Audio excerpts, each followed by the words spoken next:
تمام دیکھنے اور سننے والوں کو السلام علیکم۔ میرا نام ہے سہیب ترک اور آپ دیکھ رہے ہیں ترک۔ چنگیز خان، جس کا خون آج بھی 16 ملین لوگوں کی رگوں میں دوڑ رہا ہے، وہ ایک چھوٹے سے قبیلے سے تھا، لیکن وہ دنیا پر راج کے خواب دیکھنے لگا۔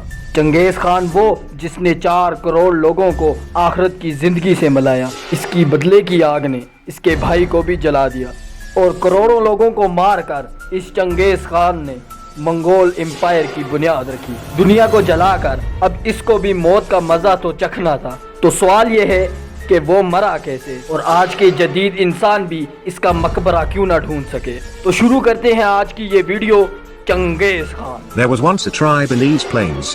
The name of this tribe was Beijing and its chief was Ögedei. More than 800 years ago, this tribe clashed with Tartars.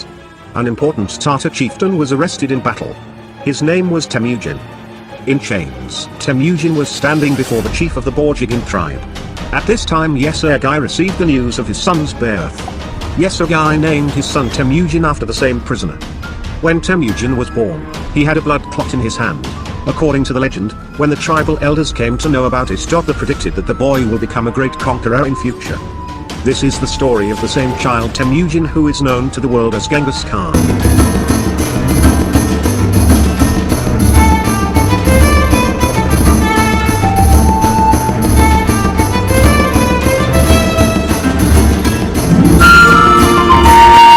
چنگیز خان کو مرے 700 سال سے زیادہ ہو چکے، لیکن اس کی لاش ہے کہ وہ ملنے کا نام نہیں لیتی۔ تو سب کا سوال یہ ہے کہ وہ کیوں نہیں مل رہی۔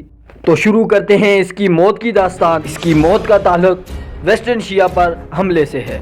1205 میں چنگیز خان ویسٹرن شیعہ پر حملہ کرتا ہے اور کہتے ہیں نا کہ دشمن کو کبھی کمزور نہ سمجھو، لیکن اس بار چنگیز خان کو اپنے مقابلے کا دشمن ملا تھا۔ یہ جنگ 5 سال تک چلتی رہی۔ ہر جنگ کی طرح یہ جنگ بھی چنگیز خان جیت گیا، لیکن اس کی آرمی کمزور ہو چکی تھی، اور اہم بات کہ فتح کے بعد بھی ویسٹرن شیعہ کے لوگ اس کی بات ماننے کو تیار ہی نہ تھے۔ چنگیز خان نے دیکھا کہ ویسٹرن شیعہ کا ایک بھی مرد، ایک بھی عورت میری بات ہی نہیں مان رہا، تو وہ غصے سے ابل گیا اور اس نے ایک بار پھر ویسٹرن شیعہ پر حملہ بول دیا۔ لیکن اس بار چنگیز خان کا ارادہ ویسٹرن شیعہ پر راج کرنے کا نہیں تھا، بلکہ چنگیز خان کے ذہن میں تو یہ چل رہا تھا کہ ویسٹرن شیعہ میں رہنے والے ہر شخص، ہر عورت، ہر بچے کا دنیا سے صفایا ہو جائے۔ اب سارے منگول بے دردی سے قتل کرنا شروع کرتے ہیں ویسٹرن شیعہ کے ہر آرمی سولجر، ہر انسان، ہر مرد، ہر عورت کو، بلکہ چنگیز خان نے تو وہاں پر بسنے والے جانوروں تک کو نہیں چھوڑا۔ بے دردی سے قتل کرنے میں وہ جنگ میں اتنا گم ہو گیا کہ چنگیز خان کو اپنی طرف آتا ہوا تیر نظر نہ آیا۔ وہ تیر سیدھا جا کر چنگیز خان کے گھٹنے میں لگتا ہے، لیکن چنگیز خان اس تیر کو نظر انداز کر دیتا ہے اور قتل و غارت میں پھر مصروف ہو جاتا ہے۔ اور اب وہ وقت آیا کہ ویسٹرن شیعہ میں سب صفایا ہو چکا تھا۔ نہ انسان تھا، نہ مرد تھا، نہ بندہ تھا، نہ بندے کی ذات، یہاں تک کہ گدھ اور چیلیں بھی لاشوں کو نوچنے کے لیے نہ آئی۔ طرف لاشیں ہی لاشیں تھیں، اور کوئی زندہ انسان نظر آتا تو وہ صرف منگول ہوتا تھا۔ چنگیز خان اپنی فتح کو سامنے دیکھ کر بہت خوش تھا، لیکن وہ اب چلنے کے قابل نہ رہا۔ اس کا وہ زخم اتنا بگڑ چکا تھا کہ وہ بستر سے بھی نہ ہل پایا۔ وہ ایک چھوٹے سے خیمے میں سسک کر مر رہا تھا۔ اپنے امپائر جانے تک کا وقت نہ رہا۔ شیعہ کے خلاف جنگ اس کی موت کا سبب بن گئی۔ اس 2 انچ کے تیر نے چنگیز خان کی جان لے لی، لیکن چنگیز خان کی موت کے بعد بھی 40,000 لوگوں کی جان جانا باقی۔ چنگیز خان نے اپنی موت سے پہلے ہی بتلا دیا تھا کہ اس کی موت کے بعد اس کی قبر کا کسی کو معلوم نہیں ہونا چاہیے۔ تو منگولوں نے چنگیز خان کو دفنانے کے بعد ہر اس چیز کو مار دیا جس کو یہ معلوم تھا کہ چنگیز خان کہاں دفن ہے۔ اب ان منگولوں کو بھی اور منگول آ کر مار دیتے ہیں، پھر ان منگولوں کو بھی اور منگول آ کر مار دیتے ہیں۔ ایسے کرتے کرتے کوئی ایسا شخص نہ بچا جس کو یہ معلوم ہو کہ چنگیز خان کی قبر کہاں ہے۔ جن لوگوں کو یہ بھنک تھی کہ چنگیز خان کو یہاں دفنایا گیا ہے، ان لوگوں کو ایک دعوت پر بلا کر مار دیا گیا۔ اس مارا دھاڑی میں، اس وحشت کی جنگ میں 40,000 لوگ مر گئے، صرف چنگیز خان کے نام پر۔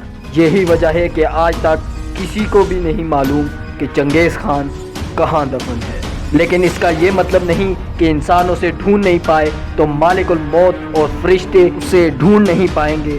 فرشتے ابھی اس کی صحیح سے کلاس لے رہے ہوں گے، اور اس کو جب قبر میں اتارا گیا ہوگا تو اس کے استقبالی کھانے میں اسے سانپ اور بچھو دیے گئے تھے، اور کروڑوں لوگوں کا قاتل چنگیز خان اتنے آرام سے تو نہیں سو رہا۔ امید ہے یہ ویڈیو آپ کو بہت اچھی لگی ہے، تو ویڈیو کو لائک کریں، چینل کو سبسکرائب کریں، اس ویڈیو کو دوسرے لوگوں تک پہنچائیں۔ اب میں ملوں گا آپ کو ایسی ہی علمی ویڈیو میں، تب تک کے لیے اللہ حافظ۔ Years ago, a military genius came out of Mongolia to conquer half a world. He was the son of Yesugai, leader of a small nomad tribe. This man of destiny, riding beside me as a young boy, was called Temujin, born to rule as the prince of conquerors, Genghis Khan.